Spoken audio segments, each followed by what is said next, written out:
혹시라도 내년에 달러 예금을 하신다? 반대. 절대로 하면 안 된다. 이렇게 얘기를 드려야겠죠?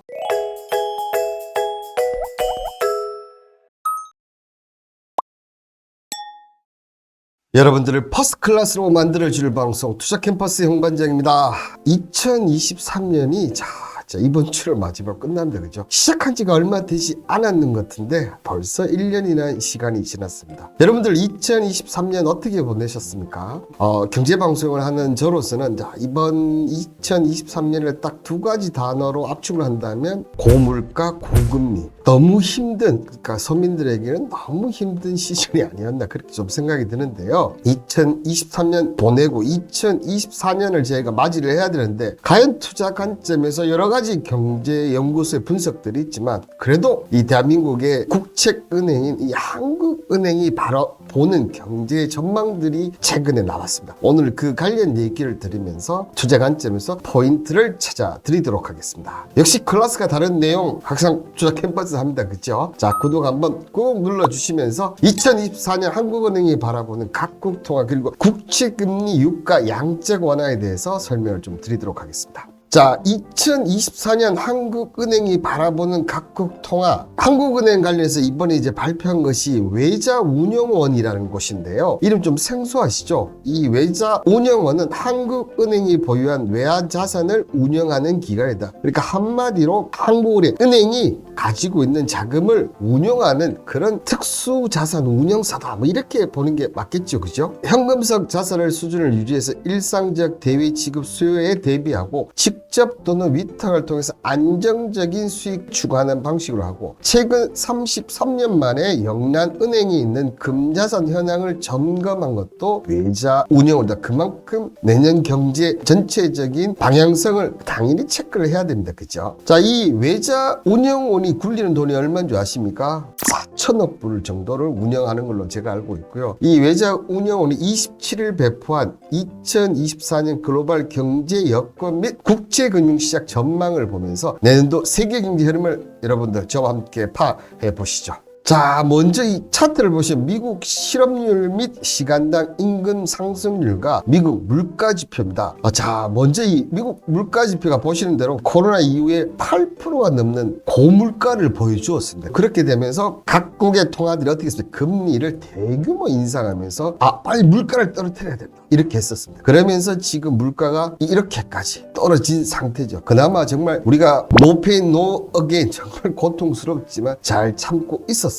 그리고 미국의 실업률도 보시면 2020년 코로나 당시에 이렇게 15%까지 올랐어요. 말도 안 되는 실업률이에요, 솔직히. 그런데 이 부분을 이제 돈을 풀면서 낮췄었고요. 그러다 보니까 시간당 임금 상승률도 올라가다가 이제 점점점 꺾이면서 어떻게 됩니까? 역전하는 시즌이 지금 2023년 11월부터 시작이 됐다는 겁니다. 그죠? 이 얘기는 미국의 노동 수급 불균형이 이제는 점점 완화가 되는 가운데 임금 상승세가 둔화되면서 성장세가 약해질 것이다. 이렇게 보시면 될 것 같아요. 그러니까 미국 경제가 2023년보다는 2024년이 나빠질 거다. 그 이유는 뭔가? 자, 보시면 초과 저축의 상당 부분이 소진되다가 학자금 상한이 재개된 점을 소비 제약, 그러니까 어떻게 보면 미국이 계속 성장하는데 이제 드디어 소비가 꺾였다. 뭐 우리나라 벌써 꺾였지만 그죠? 그렇게 되면서 소비가 오히려 떨어지면서 인플레이션은 2%대 중반까지 갈 것이다. 자, 여기에 공급만 차질이 상당 부분 해소되고 수요 둔화의 재고 축적에 따른 차량 가격 하락이 상품 물가 상승 하락을 이끌 것이다. 여기 하나 더 있다면 뭐가 있겠습니까? 차량 가격, 학자금도 있지만 여기 하나 플러스 되면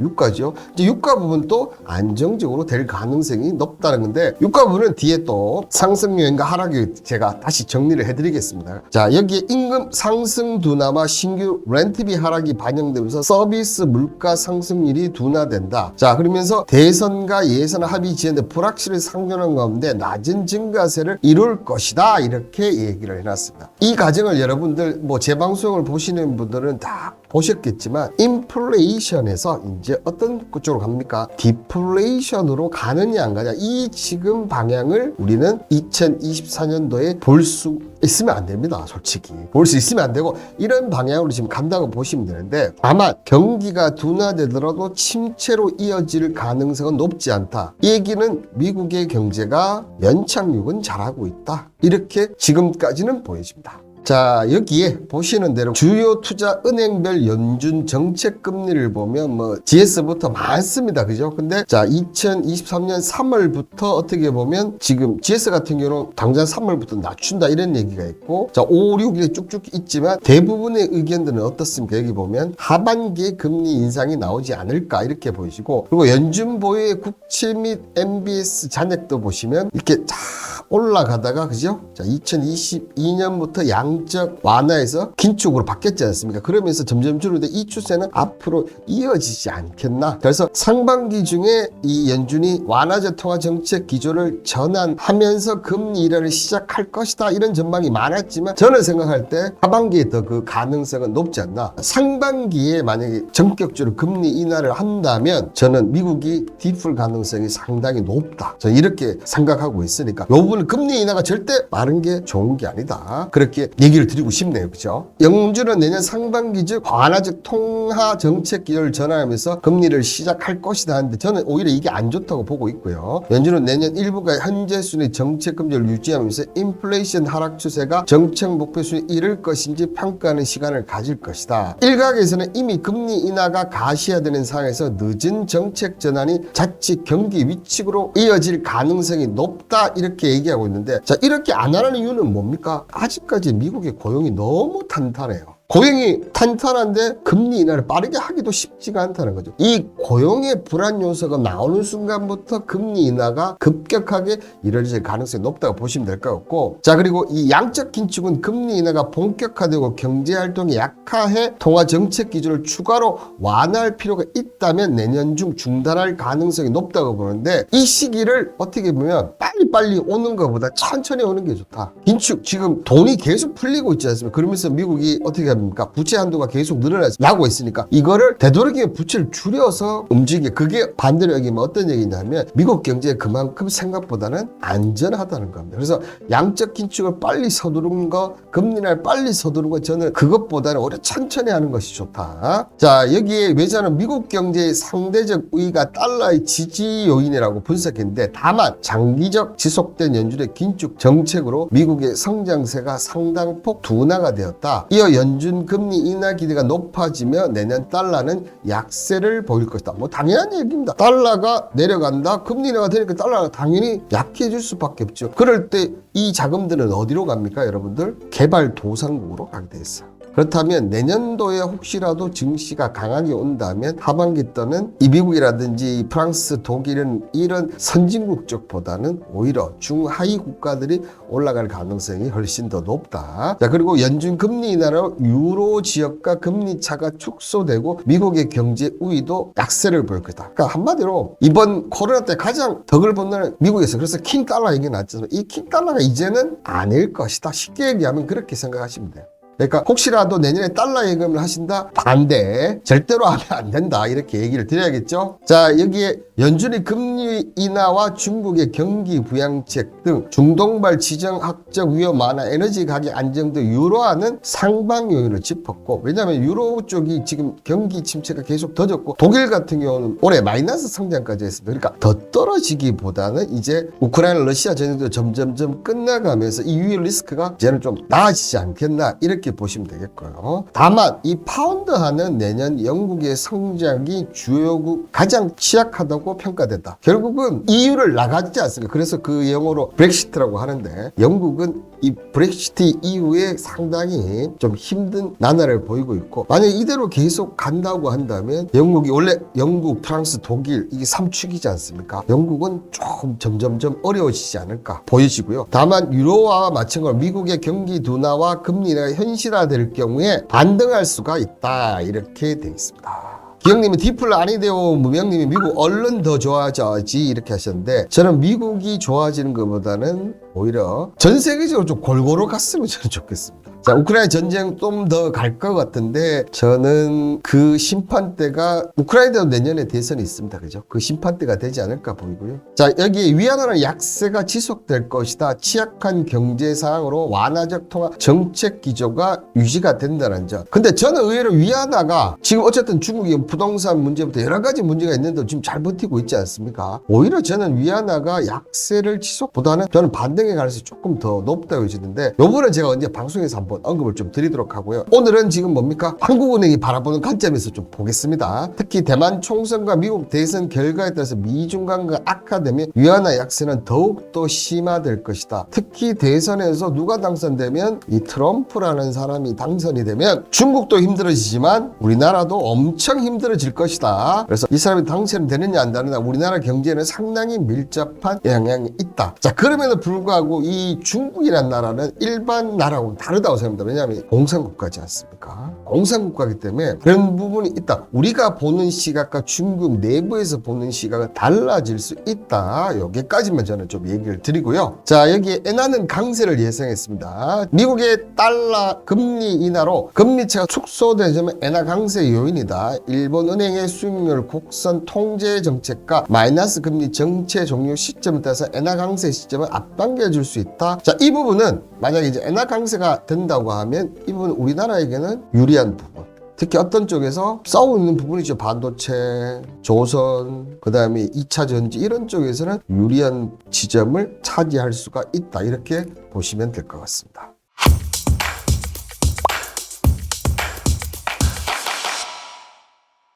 금리 인하 시점하고 그 다음에 각국의 통화에 대해서 얘기했는데 나머지 이제 국채 금리 유가 양적 완화에서 좀 얘기를 드리면요. 자, 한은 외자는 미 10년물이 내년에 3%대 중후반대 단기 급락 가능성은 제한이 됐다 이렇게 됐는데 지금 벌써 3.8%대에 와 있습니다. 그죠? 지금 오히려 저는 더 내려가는 게 맞지 않나. 그래서 3점 초반대라든지 아니면 저는 2%대 후반대까지도 좀 나올 수 있지 않나. 그렇게 보이십니다. 그렇기 때문에 금리 인하 그리고 이 10년물이 빠진다는 부분들은 어떻게 보면 투자 상품으로서는 기회가 온다. 근데 그 기회가 상반기냐 하반기냐 저는 개인적으로는 이제 하반기 쪽을 보고 있습니다. 항상 그 전에 충격이 한번 왔다가 저는 이런 식으로 가지 않을까 이렇게 좀 보고 있으니까 이 부분 궁금하신 분들 어떻게 해야 됩니까? 투자 캠퍼스를 열심히 보시면 제가 당연히 이 부분을 얘기 드리지 않겠습니까? 그죠? 자, 수익률 곡선은 내년 중불 스티프닝 나타날 것으로 얘기 들고 연준 금리 인하가 가시화되면 전 만기 금리가 하락하는 와중에 단기 금리가 더욱 가파르게 하락할 것이다 이렇게 보이신다. 이런 전례 없는 수준으로 심화된 장단기 금리 역전도 내년 하반기 상당히 해소가 될 것이다. 변동성은 축소되겠지만 미국 대선 항방에 따라 일시적으로 확대될 위험성이 분명히 있다. 그러니까 안정적으로 내려갈 건데 미 대선이 있을 때 한번 불안전 요인에서 이렇게 갔다가 여기 넘어갔다 여기 넘어갔다 이렇게 갔다가 이렇게 될 가능성이 있지 않나 지금 이렇게 했고 그만큼 미 장기 국채 금리가 정말 많이 올랐다는 것을 의미합니다. 그렇기 때문에 내려가는 폭이 분명히 좀 커질 것이다 그렇게 보여지는데 제가 늘 금융 관련했을 때 속도를 얘기했지 않습니까? 이 속도. 금융 쪽은 속도를 어떻게 하냐면 무조건 내리는 것도 천천히 이렇게 올라가는 것도 천천히 올라가는 게 최고 좋습니다. 물론 이렇게 내려가는 것보다는 이렇게 천천히 올라가는 게 좋지만 이 천천히 내려오는 게 저는 가장 중요하다는 거고 자, 기혜영님이 미 대선이 진짜 변수다 이렇게 얘기하셨고 근데 제가 방송에서 몇 번은 얘기 드렸는데 지금 유럽은 거의 아시다시피 극우 세력들이 정말 엄청나게 성장을 했거든요. 자, 트럼프도 상당히 극우가 강한 쪽에 있습니다. 이 부분이 저는 좀 걱정이 돼요. 이런 부분 때문에 극우 쪽이 오면 두 가지지 않습니까? 실리와 이념이 따로따로 갑니다. 이게 같이 가는 게 아니고 따로 가는 거야. 실리는 실리고 이념이 이념. 그래서 전쟁이 많이 나타날 수 있다는 거. 전쟁이 되면 당연히 우리 같은 방향 반대 방향으로 나오니까 그죠? 이런 부분이 조금 염려스럽습니다. 자, 그리고 유로시의 국채 금리는 독일을 제외하고는 전망이 엇갈렸는데 자, 독일 같은 경우는 2% 초반 미국하고 거의 유사하게 갈 것이다 이렇게 보고 있다는 거고 그만큼 독일이 올해 많이 안 좋았다는 겁니다. 자, 그리고 스페인은 관광 수요 회복 등 국제 스프레드 축소되겠지만 이탈리아와 프랑스 등은 확대가 될 거예요. 자, 그렇다면 이탈리아, 프랑스는 썩 좋지는 않다 이렇게 보시면 될 것 같고, 일본의 국채 10년물 금리 통화정책 정상에 따라서 0.6%에서 1%대 수준. 일본은 저는 개인적으로 이 부분은 지금 봤을 때는 기시다가 거의 내려올 것 같아요. 그죠? 내려왔을 때 그 다음 부분을 좀 봐야 되지 않나. 근데 통화정책이 올린다고는 얘기했지만 올리기가 쉽지는 않을 거다. 자, 그리고 유가를 한번 보시면, 자, 유가 전망을 한번 보십시오. 76, 74에 쭉 이렇게 있고, 올라가 봐야 86 이렇게 돼 있어요. 1분기부터 해서 쭉 내려가는 쪽 보는 데도 있고, 그 다음에 올라가는 쪽 보는 데도 있습니다. 그렇지만 전체적으로 보면 70에서 많이 가봐야 90이다.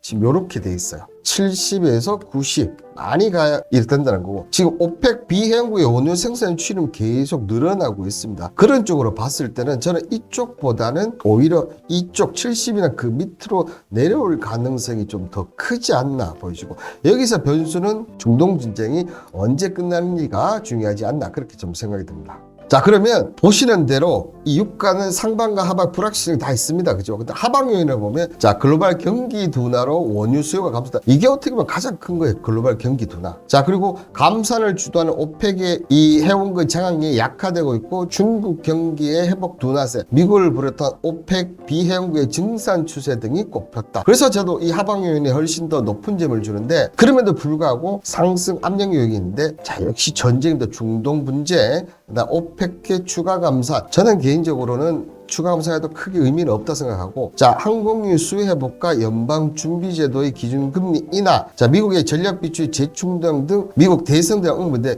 이 모든 것을 아우르는 게 뭡니까? 이것이요, 글로벌 경기 둔화. 이 부분은 거의 10명 중에 9명 이상은 다 경기 둔화를 보여주고 있다는 거죠. 자, 그리고 이제 금 가격인데요. 자, 금 가격 같은 경우는 지금 보시면, 자, 미국 10년물 실질 금리는 이렇게 올랐다가 이렇게 내려가는데, 그죠? 금 가격은 지금 어떻게 되어 있습니까? 지금 이렇게 해서 이렇게 되고 있는데, 중요한 것은, 자, 보시면 중앙은행 공적 기관의 금매 추이를 보면 늘어나고 있다.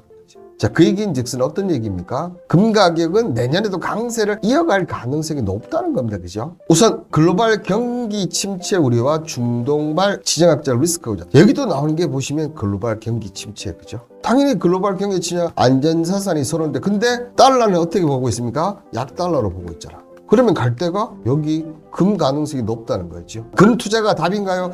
금 투자는 제 1순위가 아닐까 생각이 들고요. 그것도 있고 또 하나가 더 있죠. 채권이죠, 채권. 자, 중국 등 일부과 중앙은행 보유 투자 차원에서 금 매입 추세가 이어질 전망이고, 금리 인하 개시가 금 가격 추가적인 상승 압력이 작용할 것이다. 그러니까 금리 인하 시점만 잘 잡으면 된다. 그 이후에 금이 올라갈 것이다. 이렇게 보고집니다. 자, 여기에 이제 이 22 같은 경우는 지난 2014년 10월 자산 매입 프로그램 등의 유동성 공급 제도를 운영하였는데, 팬데믹 당시에는 팬데믹 긴급 매입 프로그램을 도입했어요. 그러면서 이 시의 자산 규모는 지난해 6월 8조 8천억 유로까지 증가했고, 올해 들어서 그 유동성 축소를 하고 있는데요. 지금 마지막으로 이 22가 양적 긴축 가속화에 따라서 이탈리아 등등의 유럽 지역 국가의 국채 스프레드는 확대될 수 있다고 보여진다는 거다. 왜? 양적 기축이 가속화가 되니까 국채 스프레드는 확대될 수밖에 없겠죠, 여러분들. 자, 그러면서 지난해 하반기 양적 긴축을 시행을 발표하고, 지난 3월부터 월 평균 150억 유로 규모의 자산 규모 축소에 나섰고, 지난 7월에는 자산 매입 프로그램 만기 도래 채권의 원금 재투자 전면 중단, 장기 저리 대출 프로그램 잔액은 내년 안에 모두 상할 계획이다. 이거는 22만 그런 게 아니고 미국, 우리나라 모든 나라들이 지금 이런 쪽으로 가고 있어요. 그죠? 자, 이 22 유동성 지원을 많이 받는 국가를 중심으로 해서 국채 금리 부담이 가해질 것이다. 특히 어느 쪽이겠습니까? 남유럽 쪽. 남유럽 쪽이